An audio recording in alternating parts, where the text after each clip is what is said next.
Worship then and now. David and the other writers of the Psalms were worshippers.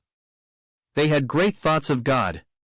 The marvels of His creation swept them away in rapturous song.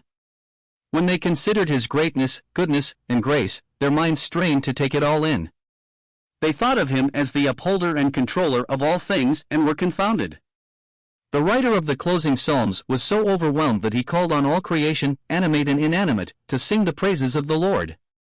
All people great and small, old and young, kings and princes, yes, all angels, together with beasts, birds, and creeping things should form a universal choir.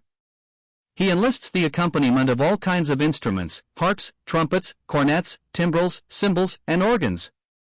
His subject is so amazing that he summons the sun, moon, and stars to join the anthem. The heavens, earth, sea, hills, mountains, and waters must not be silent. Fire, hail, snow, and stormy winds have their part. The subject is so breathtaking that the Lord is worthy of total praise. P.S. 150. Yet these psalmists did not have a Bible.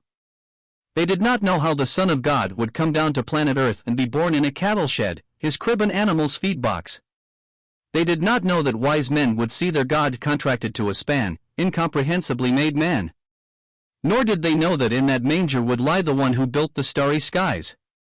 Hidden from their eyes was the truth that the babe in the manger would be the eternal Word that spoke the worlds out of the womb of nothing, that the tiny arms of this helpless child were the hands of Him who laid the timbers of the universe, Lon McPherson. They did not know that the architect and maker of the universe would one day wear a carpenter's apron in a place called Nazareth. Or that He would wander as a homeless stranger in the world His hands had made.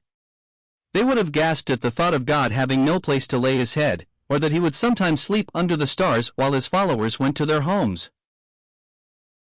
Did they realize that God would actually come to earth and heal the sick, give sight to the blind, restore limbs to the maimed, cast out demons, and raise the dead? Or that in spite of all His kindness, He would be insulted, ridiculed, and driven out of town? It would have been incredible to them that He, the judge of all, would be betrayed by one of His own, arrested, and put on trial.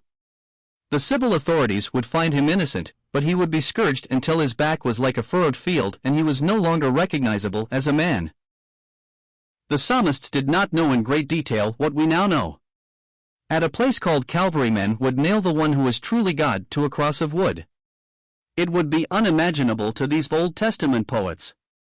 They would have shaken their heads to think that the brightness of God's glory, the express image of His person, the maker and upholder of the universe, was there on a cross, purging man's sins. Heb 1-3, frail creatures took the one who was high and lifted up in glory and lifted Him up on a pole of shame. The heaven of heavens cannot contain Him, yet He was bound by nails. It was the immortal who was dying. Imagine the torrent of heavenly harmony that the psalmist's massed choir would have raised if they could have sung in the words of Charles Wesley. Amazing love! How can it be that Thou, my God, should die for me? Or Isaac Watson that says, Forbid it, Lord, that I should boast save in the death of Christ my God. They saw through a glass darkly. At times they had brief glimpses of what would happen, but the full revelation was not for them to know. The thought is this. If they, with the limited knowledge they had, could have poured out such torrents of praise, worship, adoration, and thanksgiving to the Lord, how much more should we with what we know about Calvary and of the one who died there for us? Once we grasp the truth of what our God has done for us, of the sacrifice He made to save us, we will be spontaneous and compulsive worshippers. No one will have to coax or cajole us to praise the Lord. Our tongues will be the pen of ready writers. Our lives will be one unending psalm of praise to Him. In the words of Charles Wesley, we will dissolve our hearts in thankfulness and melt our eyes in tears. We will be lost in wonder, love, and praise, and drowned in love's mysterious deep. Like the psalmist, we will call on all creation to join us in singing the excellencies of Him who called us out of darkness into His marvelous light.